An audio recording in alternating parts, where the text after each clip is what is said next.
Hello mga kabibig! Welcome back sa ating bagong YouTube channel. Ito ang pinakamaingay nga YouTuber sa balat ng YouTube.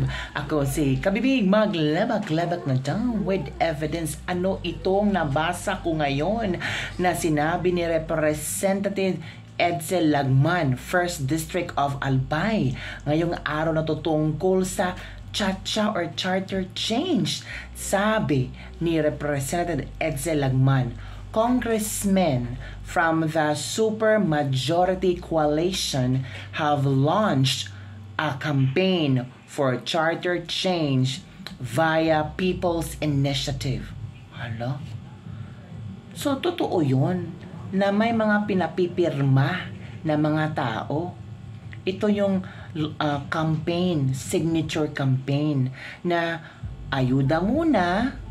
After ng ayuda, papirmahin ka ng signature campaign na it means kung maraming tao ang pipirma, almost maybe 75% or half percent sa population ng Pilipinas, ipupush to nila ang charter change. Dito during the meeting, they were informed that People's Initiative will be used as a mode of amending the Constitution. Kaya pala, porsigido talaga sila na papirmahin yung mga tao.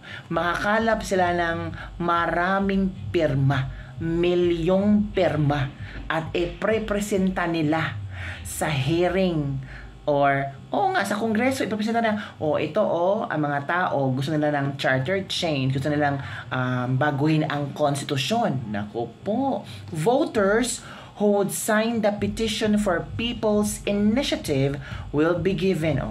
Take note magkano lang ba ang bigayan para pumirma ka sa sa campaign nila? Ito given 100 pesos each. Wow, grabe. 100 pesos para baguhin ang ating konstitusyon. Ganun lang ba kababa ang ating konstitusyon? Ganun lang ba kababa ang pagkatao ng mga Pilipino? Is equivalent to 100 pesos. Pero yung uupo sa panggobyerno, milyones ang kukurakutin. Pero tayo, mga pobreng tao, bibigyan lang ng 100 pesos. Ano to? Lokohan? Bastusan? Gamitan? Nakawan? Ito kasi ang problema din sa atin. Madali tayong mauto. Madali tayong mabudol. Bibigyan lang ng ayuda. Ay, agad-agad pipirma.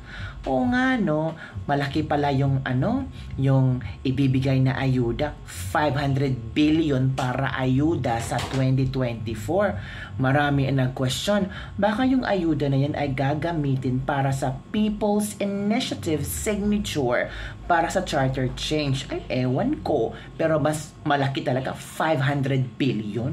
Ay, magkuba-kuba tayong babayad sa mga tax natin.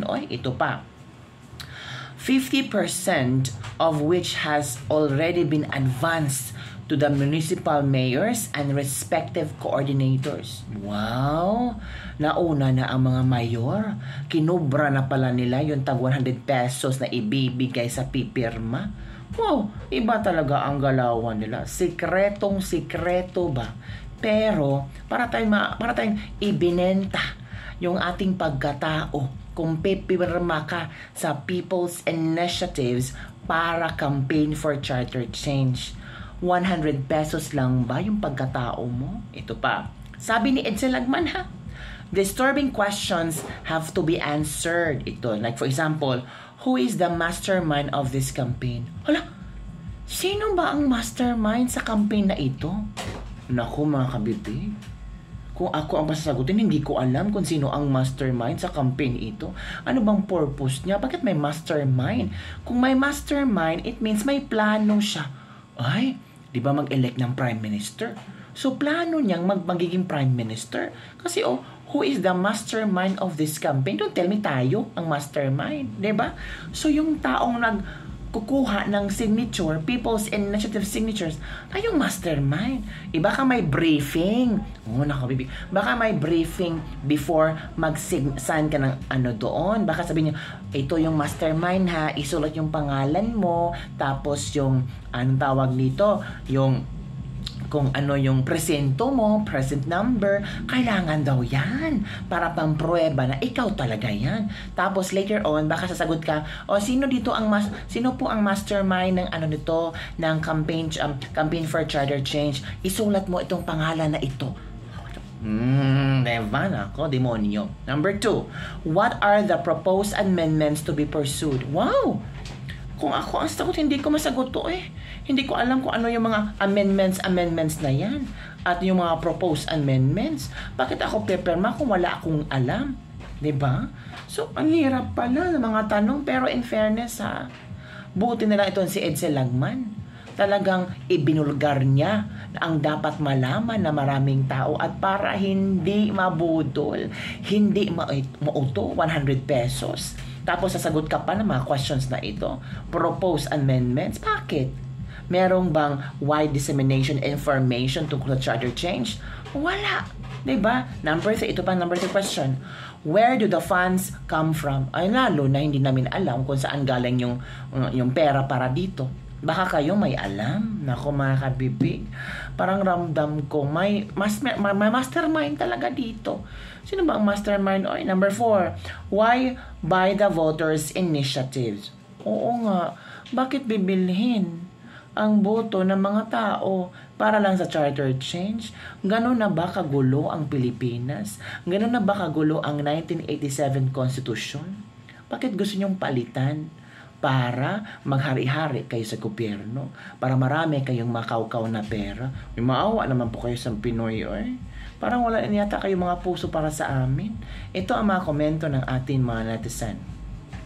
Sino po ang mastermind? Hindi po ba si Tambaloslos? Ay, hindi ko alam. Sino yan? What? 100 pesos? That's all ang ibibigay sa'yo para sa signature mo.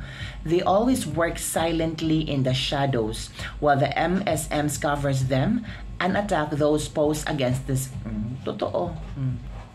Oh, we know who is the mastermind pag pipirma kami. Baka magugulat tayo. Mga corrupt from the House of Representatives. O diba, ganito ang gusto ng mga tangang bumoto sa nakaupo ngayon.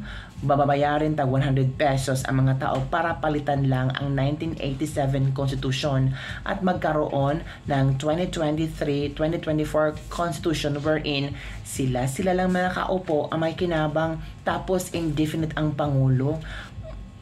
Delikado naman. For 100 pesos, gano'n na ba kababa ang tingin ng mga mastermind ng charter change na to sa mga tao?